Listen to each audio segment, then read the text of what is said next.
नमस्कार किसान भाइयों, स्वागत है आपका फसल क्रांति यूट्यूब चैनल में। फसल क्रांति यूट्यूब चैनल सब्सक्राइब करें, साथ ही साथ बेल आइकन का बटन ज़रूर दबाएं, जिससे कि इस पर अपलोड होने वाली वीडियो की जानकारी आपको सबसे पहले मिल सके।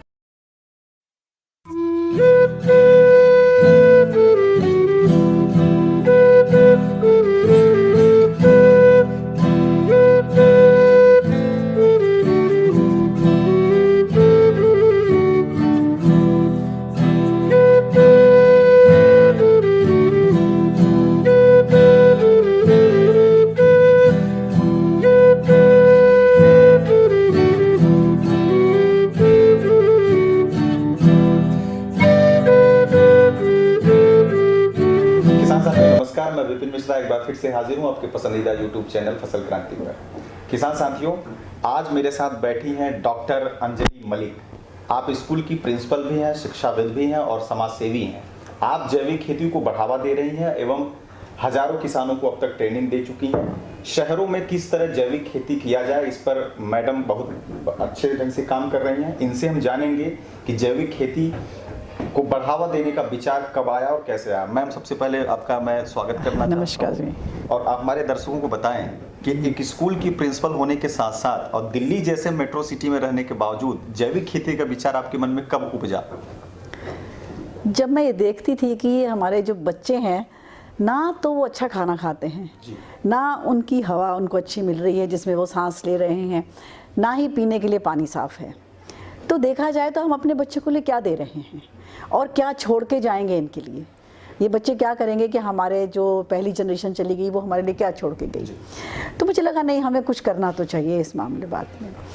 तो फिर जब बनते गए, वाक़यात आते गए, आगे आगे बढ़ती गई, तो मुझे लगा कि केमिकल जो हमारे ज़िंदगी में एक अहम भूमिका निभा रहा है आजकल, क्योंकि हम केमिकल खा ही नहीं रहे, केमिकल से नहा रहे हैं, सूंघते भी हैं, शरीर में भी यूज़ कर रहे हैं, खा भी रहे हैं।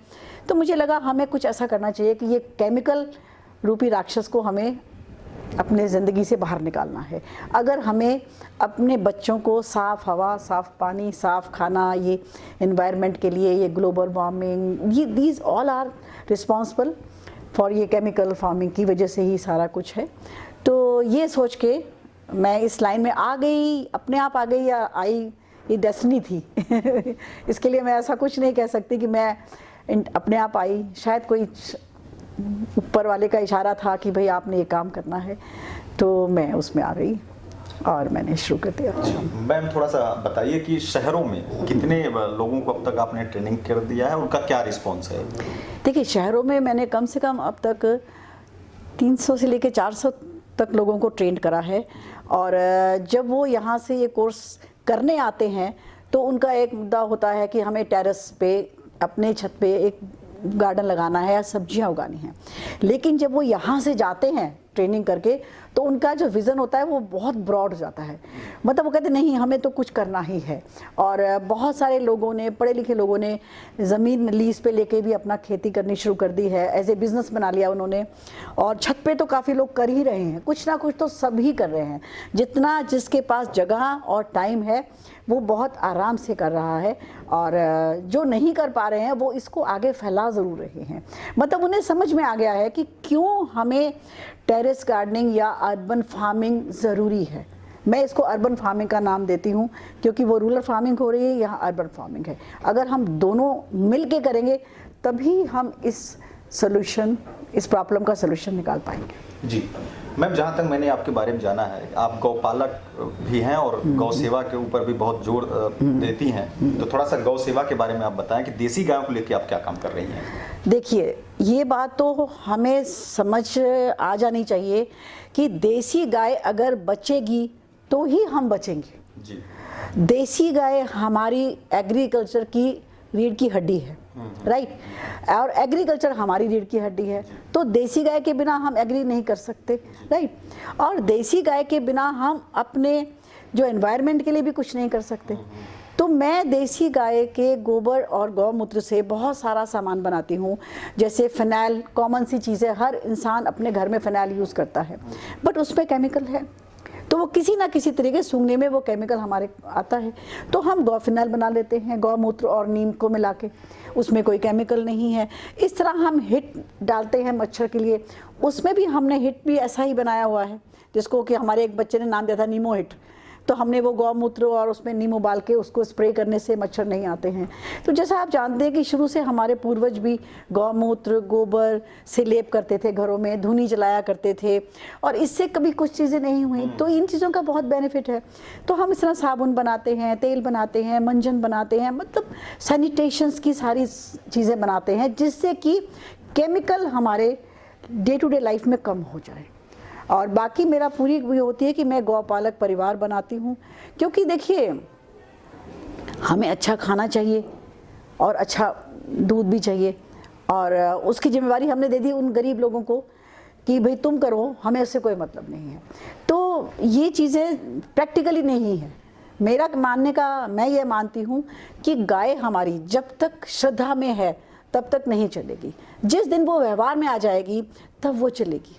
हमें अपनी गाय को इतना वैल्यूएबल बनाना है, उसके गोबर उसके गोमूत्र से इतना सारा काम करके दिखाना है कि कोई भी गौपालक अपनी गाय को रोड पे ना छोड़े, क्योंकि अगर वो रोड पे छोड़ेगा तो उसका नुकसान होगा, उसको गोबर और गौमूत्र वेस्ट होगा।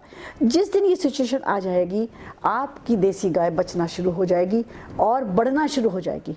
हमें जो 97 करोड़ गाय हमारी 1947 में थी, जब हमारी पॉपुलेशन 30 करोड़ थी, आज हमारी देश की पॉपुलेशन 1 करोड़ 30 लाख टच कर रही है और हमारे पास गाय सिर्फ 3 करोड़ बची हैं। तो हमारा पहला मुद्दा है गाय को बढ़ाना। गाय को बढ़ाने के लिए हम लोगों को, अर्बन पीपल को सपोर्ट करना पड़ेगा, उनको अडॉप्ट द काउ। आप अपने घर में गाय नहीं रख सकते, आप अपने एरिया में गौशाला नहीं बना सकते, बट आप एक गाय अडॉप्ट तो कर सकते हैं। 2-4 फ्रेंड्स मिलके गाय अडॉप्ट कर सकते हैं, जिससे कि एक गौपालक को बहुत राहत मिलेगी और उसको एक मोटिवेशन मिलेगा कि मैं गाय पालूं, तो वो गाय पालेगा और गाय बढ़ेगी। तो गाय तो हमारा बढ़ाना है और बचाना, यही एक सोल्यूशन ही है हमारा। जी, खासकर मैम जो गौपालक हैं उनकी मानसिकता ये होती है कि जो विदेशी नस्ल की गाय है, खासकर जो जर्सी है, फ्रीजियन है, वो दूध ज़्यादा देते हैं बजाय देसी गायों के। तो इस बारे में आपका क्या ख्याल है कि क्या देसी गाय भी ज़्यादा दूध दे सकती हैं उनके मुकाबले? देखिए, दे सकती हैं, क्योंकि जो ब्राज़ील में गीर गाय, जो हमारी गीर गाय है, ब्राज़ील में ले गए हैं और उसका 70 किलो दूध तक उन्होंने कर दिया है, इतना उत्पादन ले रहे हैं। तो अगर वो ये ले सकते हैं तो हम क्यों नहीं ले सकते? बट हमें इस बारे में सोचना पड़ेगा। दूसरी चीज़ ये है कि अगर हम गाय को खाली दूध से देखेंगे तो भी गाय आपकी मुश्किल है बनना। तो हमारी देसी गाय का तो गौमूत्र, दूध, गोबर सब कुछ बहुत इंपॉर्टेंट है। तो अगर हम उसका भी कॉस्ट लगा लें तो वो दूध को कंपनसेट करेगी, बट उसके लिए हमें अवेयरनेस फैलानी पड़ेगी। इवन लोगों को पता ही नहीं है कि क्या जर्सी गाय है और क्या देसी गाय है। जर्सी गाय का दूध A1 है और देसी गाय का दूध A2 है। A1 मिल्क और A2 मिल्क में भी बहुत फ़र्क है। A1 मिल्क में पीने से 5 बीमारियां पक्की आपकी है ही हैं, राइट, और A2 मिल्क पीना आपकी सेहत के लिए अच्छा है। तो अगर हमारे लिए इतने फ़ायदे हैं देसी गाय के कि गौमूत्र भी, गोबर भी और गोबर भी और दूध भी, तो आप ये देखिए कहाँ नुकसान का सौदा नहीं है। बट उन्हें समझाना, उसको इनकरेज करना, वो प्रोडक्ट मार्केट में बिकने, उनके लिए मार्केट बनाना, ये सब करना ही हमारा काम है। और मैं उसी पे ज़्यादा काम कर रही हूँ। मैं सिर्फ एक मार्केट क्रिएट करने में कर रही हूँ कि लोग लेना शुरू करें, लोग इस्तेमाल करना शुरू करें। हर घर में फिनाइल लगता है, अगर सब लोग गौमूत्र वाले फिनाइल लेना शुरू करेंगे तो आप देखिए ना, मार्केट वैसे ही मिल गई आपको। और इतना आसान है, कोई रॉकेट साइंस नहीं है। तो ये हमें यहाँ पे हमें थोड़ा सा अवेयरनेस की ज़रूरत है, और उसके लिए मैं पूरी कोशिश कर रही हूँ कि मैं अर्बन पीपल को अवेयर करूँ। वो अपना बिजी शेड्यूल में थोड़ा सा टाइम निकालें इन चीज़ों के ऊपर, कि ये भी बहुत ज़रूरी है हमारे लिए। खासकर जब मैम मार्केट की बात यहाँ हो रही है तो दर्शकों के मन में एक सवाल उठता है कि जब नेचुरल तरीके से जो प्रोडक्ट होता है, खासकर जो सोप की आपने बात की और फिनाइल की बात की, तो बाजारों में उपलब्ध फिनाइल के अपेक्षा उनका कीमत कितना अंतर है? मतलब ज़्यादा महंगा है या फिर सस्ता है? क्योंकि लोगों के मन में यही होता है कि अगर नेचुरल पद्धति से चीज़ तैयार है तो महंगा होगा। तो इस बारे में आप क्या कहना चाहेंगे? बिल्कुल सेम रेट है हमारी फिनाइल का भी, जो मार्केट में है, जो हम फिनाइल दे रहे हैं, कोई सस्ता नहीं है, बिल्कुल महंगा भी नहीं है। और सस्ता मैं उसे करना नहीं चाहती, देखिए सस्ता तो हम कर सकते हैं उसको, लेकिन सस्ता करने से क्यों, फिर हमारे गौपालों को क्या मिलेगा, राइट।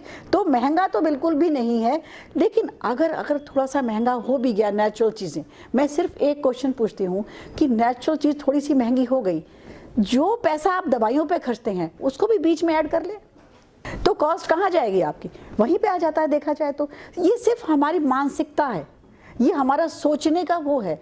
हम कभी अपने कपड़े खरीदने में, कभी अपने मैम आपको हमारे दर्शक खासकर जो किसान है वो देख रहे हैं, थोड़ा सा बताएं कि किसान अगर आपके यहाँ ट्रेनिंग लेना चाहे तो कैसे ले सकता है, उसकी फीस क्या है?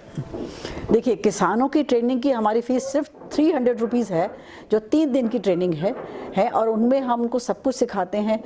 ये मैं अच्छी तरह जानती हूँ कि किसान भाइयों को बहुत समझ है, वो तब से खेती कर रहे हैं, और लेकिन हम थोड़ी सी प्लानिंग से उनसे काम कराना चाहते हैं, क्योंकि नेचुरल फार्मिंग मिक्स क्रॉपिंग पे चलती है। जैसे अभी एक स्कूल टीचर ने करा है, तो उसने 1 एकड़ में 17 तरह की सब्जियां लगाई। 17 तरह की सब्जियां लगाने का मतलब क्या हुआ कि एक परिवार की पूरी रिक्वायरमेंट उन्होंने उसमें लगा दी। तो जब एक परिवार आपके पास आता है तो वो आपसे सारी सब्जियां लेके जाता है। अब अगर आप चाहें कि आप एक ही सब्जी बोते रहें, तो किसी के पास इतना टाइम नहीं है कि कोई आपसे एक चीज़ लेगा, एक दूसरे से लेगा, एक तीसरे से लेगा। तो किसान भाइयों से मेरी यही है कि वो नेचुरल करें, मिक्स क्रॉपिंग करें, और उससे उनके परिवार, जो लोग कर रहे हैं, जो किसान कर रहे हैं, वो कहते हैं हमें मार्केट में जाने की ज़रूरत नहीं पड़ती मैडम, हमारे यहीं से सामान निकल जाता है। लेकिन उसके लिए आप उनको सब चीज़ एक जगह देंगे जी। तो ये किसानों को बहुत ज़रूरी है। बाकी ट्रेनिंग के लिए जब भी कोई मुझे बुलाता है, हम अपने भी शिविर लगाते हैं, तो 300 रुपीज़ हम उनसे लेते हैं 3 दिन के, और ये 300 रुपये भी लेने ज़रूरी हैं, जिससे कि किसान एक कमिटमेंट होता है और एक रेगुलर आते हैं। नहीं तो होता है आज आए कल आए, तो वो एक कहते ना कि डेकोरम जैसे होता है, वो चीज़ नहीं बन पाता कोर्स का। तो हम इसका बहुत कम चार्ज करते हैं, जस्ट 300 रुपीज़। अच्छा, तो आपके शिविर में मैम किस किस तरह की ट्रेनिंग दी जाती है, खासकर दूध दही उत्पादन के साथ साथ और कुछ दी जाती है या फिर पंचगव्य? नहीं, देखिए ऐसा है दूध दही उत्पादन पे हम कोई ट्रेनिंग नहीं देते हैं। अच्छा। हमारी ट्रेनिंग होती है आपकी मेन एग्रीकल्चर के ऊपर। अच्छा। एग्रीकल्चर हमारा बेस्ड है देसी गाय के ऊपर, राइट। उसके संग हम पंचगव्य की ट्रेनिंग भी देते हैं। अच्छा। ठीक है, जिससे कि अगर अभी मैं एक विलेज में गई थी, सैदपुर विलेज में गई थी, तो वहाँ पता चला कि पूरे विलेज में 1 या 2 ही देसी गाय हैं।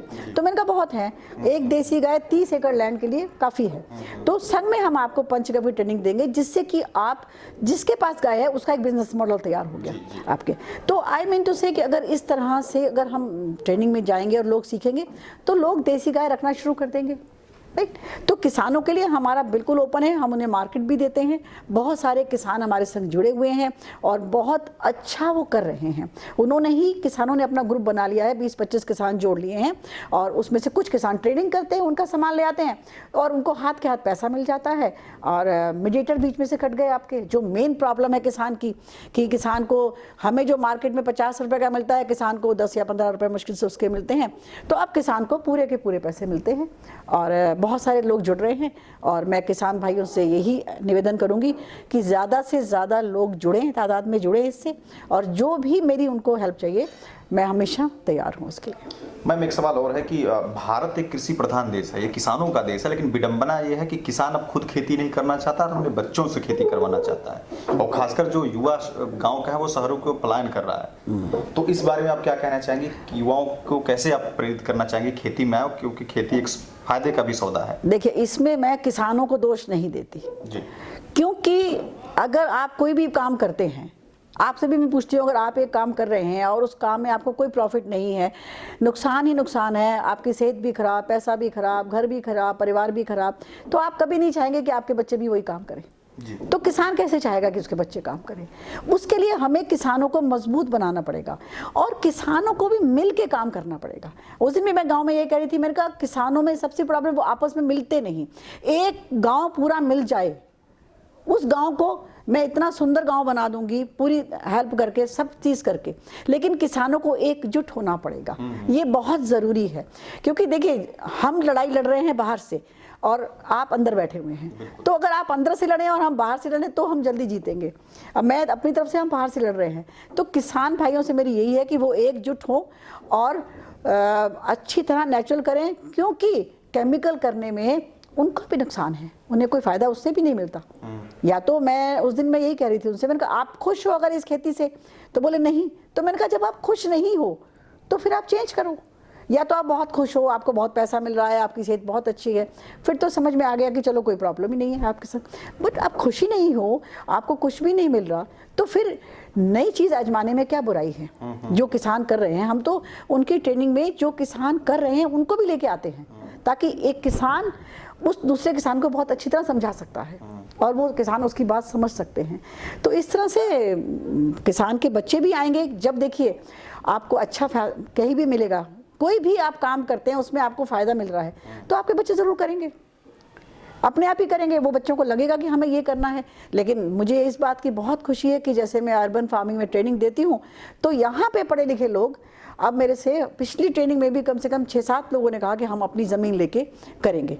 और जैसे भी फ़ोन आते हैं, कोई बैंक मैनेजर रिटायर है, कोई स्कूल का टीचर रिटायर है, तो वो कहते हैं मैडम हम अब 1 एकड़ लैंड लीज भी लेंगे और हम ये खेती करेंगे। तो ये एक बहुत अच्छी बात है कि शहर के लोग, जब शहर के लोग खेती करना शुरू करेंगे तो गाँव के बच्चे भी खेती करना। बिल्कुल। चलिए मैम, बहुत अच्छा लगा, आपने मुझे अपना कीमती वक्त दिया। आप चलते चलते हमारे चैनल के माध्यम से किसानों से क्या कहना चाहेंगी? बस मैं किसान भाइयों को यही कहूँगी कि केमिकल फार्मिंग बिल्कुल मत करिए, नेचुरल फार्मिंग करिए और ट्रेनिंग लीजिए। और जो भी आपको मेरी ज़रूरत है, जब भी जिस टाइम भी आप मुझे कांटेक्ट कर सकते हैं। मैं 24/7 आपके लिए तैयार हूँ। बहुत बहुत